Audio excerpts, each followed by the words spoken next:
கிறிஸ்துவுக்குள் அன்பான தேவஜனமே, உங்கள் அனைவருக்கும் ஆண்டவராகிய இயேசு கிறிஸ்து நாமத்தினாலே வாழ்த்துக்கள். இன்று நாம் சங்கீதம் 37 அதிகாரத்தில் 1 வசனத்திலிருந்து ஆண்டவரை குறித்து தியானிக்க போகிறோம். சங்கீதக்காரனாகிய தாவீது ராஜா தன்னுடைய பாடல் வரிகளாக பாடிய பாடல்கள். பொல்லாதவர்களை குறித்து எரிச்சல் அடையாதே, நியாயக்கேடு செய்கிறவர் மேல் போராமை கொள்ளாதே. அவர்கள் புல்லை போல் சீக்கிரமாய் அறுப்புண்டு பசும் பூண்டை போல் வாடி போவார்கள். என்ன சொல்றாருன்னா, பொல்லாதனா இருக்கிறான்னா அவனை குறித்து நீ எரிச்சல் அடையாத, நியாயக்கேடு நியாயத்துக்கு விரோதமா செய்கிற மேல நீ போராமை கொள்ளாத. ஏன்னா அவர்களுடைய இது புல்லை போல் சீக்கிரம் அறுப்புண்டு போவாங்க, பசும் பூண்டை போல் வாடி போவார்கள். சின்ன சின்ன பூண்டெல்லாம் வெயில் காலம் வந்த உடனே வாடி போயிடுது இல்லையா, அது போல வாடி போயிடுவாங்க. அவங்கள குறித்து இவர் என்ன பொல்லாதனா இருக்கிறானே, நீ எரிச்சல் அடையாத, நியாயக்கேடு செய்கிற மேல் போராமை கொள்ளாது. நியாயக்கேடு செய்கிற மேல் நமக்கு ஏன் போராமை வரும்? சாதாரணமாக எல்லா மக்களுக்குன்னா, அவர்கள் தவறுதலாக நியாயம் அதை செஞ்சு பொருள்கள் சேர்த்து கொஞ்சம் பொருளாதாரத்தில் மேம்பட்டுள்ளா இருப்பாங்க. அதெல்லாம் நினச்சி நீ போராமை கொள்ளாத, அவர்கள் சீக்கிரமாக அறுப்புண்டு போவாங்க, வாடி போவார்கள்னு சொல்கிறார். கர்த்தரை நம்பி நன்மை செய், தேசத்தில் குடியிருந்து சத்தியத்தை மேய்ந்து கொள். இந்த வசனத்தை கொஞ்சம் நம்ம நல்லா தியானிக்கணும். கர்த்தரை நம்பி நன்மை செய். ஐயோ, நன்மை செய்யறதுனால நம்மளுடைய பொருளாதாரம், செல்வம், பணம், பொருள் வீணாயிடுமோ அப்படின்னெல்லாம் நீ வருத்தப்படாத. நன்மை செய், என்னை நம்பி நன்மை செய்ய அப்படின்றாரு. தேசத்தில் குடியிருந்து சத்தியத்தை மேய்ந்து கொள். இதுல தேசத்தில் குடியிருந்து சத்தியத்தை மேய்ந்து கொள்ளலாம். 2 உலக பிரகாரமான சத்தியமும் இருக்குது, தேவ சத்தியம், ஆண்டவருடைய நீதி சத்தியமும் இருக்குது. அதுல நம்ம ஆண்டவருடைய ஆவிக்குரிய ரீதியில தேசத்தினுடைய சத்தியத்தை விட ஆண்டவருடைய சத்தியமாகிய வேத வசனத்தை மேய்ந்து கொள்ளணும். மேய்ந்து கொள்றதுன்னா இப்ப இருக்கிற மக்களுக்கு இந்த வார்த்தை சின்ன சின்ன இப்ப இருக்கிற வாலிப பிள்ளைகளுக்கு தெரியும், ஆனால் அதனுடைய முழு இது தெரியாது. கிராமத்து மக்களுக்கு தெரியும். எல்லாமே வேதத்தில் சொல்லப்பட்ட அத்தனை வார்த்தைகளும் எல்லாம் கிராமத்து மக்களுக்கு தெரிகிற வார்த்தைகள் தான் இருக்குது. ஏன்னா அன்றைக்கு 2000-3000 ஆண்டுகளுக்கு முன்பு எல்லாமே கிராமம். அன்னைக்கு ஜெருசலேம் ஒரு பெரிய பட்டணம், பாபிலோன் பெரிய பட்டணம், தீரு, இது மாதிரி பட்டணங்கள் தான் இருந்தது. கூட அது கூட இன்றைக்கு இருக்கிற நவீன பட்டணங்கள் போல் இருந்திருக்க வாய்ப்பில்லை. அப்போ அதே இடத்துல மாடுகள் மேய்றது, புல்ல மேய்றது மக்களுக்கு நல்லா தெரியும். இப்போ கிராமத்து மக்களுக்கு மேய்தல் என்ற வார்த்தைக்கு பொருள் அவ்வளோ தெளிவாக தெரியுமான்றது தெரியல எனக்கு. ஒன்றும் இல்லை, நாம உணவு சாப்பிட்றோம், அது உணவு மேயுது, அவ்வளோதான். அது சாப்பிட்றதுக்கு பொருள் மேயறது, நாம சாப்பிட்றதுன்னு பொருள் இல்லையா? நம்ம உணவுக்கு சாப்பிட்றதுன்னு பொருள், அவருக்கு மாட்டுக்கு மேயறதுன்னு பொருள். மேய்ந்து கொள்ளுதல் அப்படின்னா நாம சத்தியத்தை மேய்ந்து கொள்ளுனா சாப்பிடணுன்றாரு.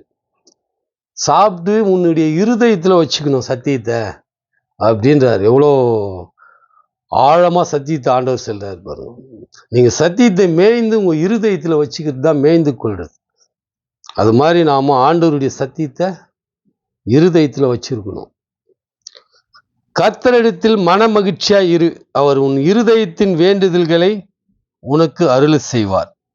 கர்த்தரிடத்துல மன மகிழ்ச்சியாயிரு, அவர் உன் இருதயத்தின் வேண்டுதல்களை உனக்கு அருள் செய்வார்.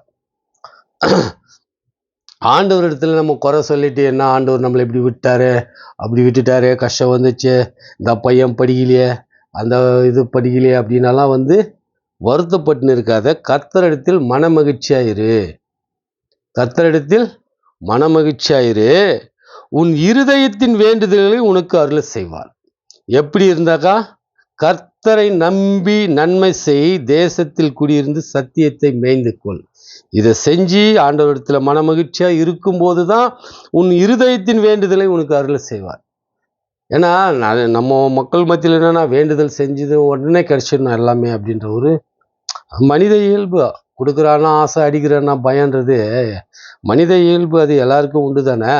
அப்போ ஆண்டவர்கிட்ட ஜெபம் பண்ணா நமக்கு எல்லாம் கிடைச்சிரும் அப்படின்ற நம்பிக்கையில எல்லாரும் மிக நீண்ட ஜெபம்லாம் பண்ணுவாங்க, இரவு முழுது ஜெபம்லாம் பண்ணுவாங்க இல்லையா?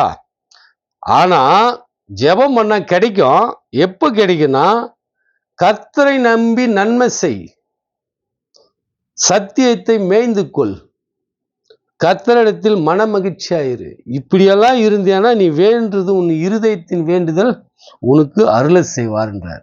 இத்தனை காரியங்கள் செய்யணும். இந்த செயல்களெல்லாம் செஞ்சாதான் உனக்கு ஆண்டவர் உன் வேண்டுதலுக்கு அருள் செய்வார். உன் வழியை கர்த்தருக்கு ஒப்புவித்து அவர் மேல் நம்பிக்கையாயிரு, அவரே காரியத்தை வாய்க்க பண்ணுவார். என்ன சொல்றாருன்னா, உன் வழியை கர்த்தருக்கு ஒப்புவித்துரு. இந்த பூமியில நீ எப்படி வாழணும், எங்க போகணும், எங்க வரணும், என்னன்ற உன் வழியை கர்த்தருக்கு ஒப்புவிக்கணும். அவர் மேல் நம்பிக்கையாயிரு, அவரே காரியத்தை வாய்க்க பண்ணுவார். இங்க போறமே, இது நடக்குமா, இதை செய்ய முடியுமா, நம்ம பிள்ளைங்க பாஸ் ஆவாங்களா, இந்த இடத்துல பணம் கிடைக்குமா, நோய் குணமாகுமா, இப்படியெல்லாம் நம்மளுடைய வழிகள் யோசனைகளும் ஒரு வழிகள், நாம் போகிறது ஒரு வழிகள், ஆண்டவருடைய வேதத்தில் சத்தியத்தில் நடக்கிறது ஒரு வழிகள். இது மாதிரி பல வழிகள் உண்டு இல்லையா? உலகப்புறமான வழிகளும் தேவ ஆவியில் வழிகளும் ஆவிக்குரிய வழிகளும் நமக்கு உண்டு. சத்தியத்தில் நடக்கிறது ஆவிக்குரிய வழிகள். இப்போ அதனால இது மாதிரியான ஒரு இதுவெல்லாம் இருக்க வேண்டாம் உனக்கு. நீ கர்த்தரிடத்தில் ஒப்புவித்துரு, அவர் மேல் நம்பிக்கையாயிரு, அவரே காரியத்தை வாய்க்க பண்ணுவார். உனக்கு என்ன நடக்கணுன்றது காரியத்தை யார் வாய்க்க பண்றது? கர்த்தர் வாய்க்க பண்ணுவார் அப்படின்னு சொல்லிட்டு சங்கீதக்காரன் சொல்றாரு. ஆண்டவரிடத்துல பாடலா பாடுறாரு. உன் நீதியை வெளிச்சத்தை போலவும் உன் நியாயத்தை பட்டைப்பகலைப் போலவும் விளங்க பண்ணுவார். இது எவ்வளோ அருமையான வார்த்தை பாருங்க. உன் நீதி வெளிச்சத்தை போலவும், உன் நீதினா தேவ நீதி, ஆண்டவருக்கு ஏற்றபடி சத்தியத்தின்படி நீ எப்படி நீதியா நடந்துகிற இந்த பூமியில, அதை எப்படி இருக்குமோ வெளிச்சத்தை போலவும் உன் நியாயத்தை பட்ட புகழை போலவும் விளங்க பண்ணுவார். நீதி என்றது நாம செய்யறது, நியாயம் என்றது நாம மக்களுக்கு செய்யறது. நீதி என்றது நாம செய்யறது ஆண்டவர் பார்ப்பார். இவர் நீதி உள்ளவரா நடந்துகிறாரா, வேதத்தின்படி நடக்கிறாரா, நம்ம கட்டளைகளை கை கொள்றாரா, மக்களை திக்கற்றவர்களை அனாதைகளை ஒடுக்கப்பட்டவரை இவர்களுக்கு நியாயம் செய்கிறாரான்றது நியாயம். நீதின்றது நாம் ஏதாவது குற்றம் செய்யாமல் இருக்கிறது நீதி, நான் நீதியா இருக்கிறன்றது நீதி. நியாயன்றது நாம மக்களுக்கு செய்யறது நியாயம். இப்போ நீதி நீதிமன்றத்தால் தீர்மானிக்கப்படும், இவர் குற்றவாளி இல்லைன்னு. அதே மாதிரி ஆண்டவர் நம்மளே தீர்மானிப்பார். பரவாயில்ல, நம்ம பிள்ளைங்க நியாயத்தின்படி நீதியின்படி இருக்குதுங்க, நியாயம் செய்யுதுங்க, நியாயம் விசாரிக்குதுங்க அப்படின்னு. அது போல இதெல்லாம் நீ இருந்தேன்னா பட்டப்பகல்லாம் வெளிச்சமா இருக்கும் இல்லையா? வெளிச்சமும் பெருசா இருக்கும், பட்டப்பகல் சூரிய வெளிச்சம். அந்த மாதிரி வெளிச்சம் போல உன்னை விளங்க பண்ணுவேன் அப்படின்றார். கர்த்தரை நோக்கி அமர்ந்திரு, அவருக்கு காத்திரு, காரிய சித்தி உள்ளவன் மேலும் தீவினைகளை செய்கிறவன் மனுஷன் மேலும் எரிச்சல் ஆகாது. அவங்க மேலாம் காரிய சித்தி உள்ளவனா தெரியும் இல்லையா உங்களுக்கு? நீ கர்த்தருக்காக காத்திரு. காரிய சித்தி உள்ள ஏதாவது ஒரு காரியம் நம்மகிட்ட நடக்கணும்னா தவறான வழிகளை பின்பற்றுவாங்க, சில பேர் தீவினைகளை செய்வாங்க. அப்பேற்பட்ட மனுஷன் மேல் எரிச்சல் ஆகாத, ஏன்னா அதை ஆண்டவர் பார்த்துக்குவார். கோபத்தை நெகிழ்ந்து உக்கிரத்தை விட்டுவிடு, பொல்லாப்பு செய்ய ஏதுவான எரிச்சல் உனக்கு வேண்டாம். கோபத்தை நெகிழ்ந்துன்னா, நெகிழ்ந்துன்றது நழுவி போகிறது. நழுவி போய், இப்போ ஒரு கட்டு எதையோ ஒரு கட்டி வச்சுக்கிறோம், அதுலேருந்து நெகிழ்ந்துடுச்சு, நகர்ந்து போகிறது, விட்டு விலகிறது. அதான் கோபத்தை விட்டு நெகிழ்ந்து போகிறது, விட்டு விலகிறது. உக்கிரத்தை விட்டு விடு, பொல்லாப்பு செய்ய ஏதுவான எரிச்சல் உனக்கு வேண்டாம். யாரு? நீங்க பொல்லாப்பெல்லாம் எதுவும் செய்யாத, அது மாதிரி எரிச்சல் ஆணுடைய ஆவி உனக்கு இருக்க வேண்டாம் அப்படின்றார். பொல்லாதவர்கள் அறுப்புண்டு போவார்கள், கர்த்தருக்கு காத்திருக்கிறவர்களோ பூமியை சுதந்திரித்துக் கொள்வார்கள். நாம் ஆண்டவருக்கு காத்திருந்தோம்னா இந்த பூமியை சுதந்திரித்துக் கொள்வோம். சுதந்திரன்றது உரிமை இல்லையா?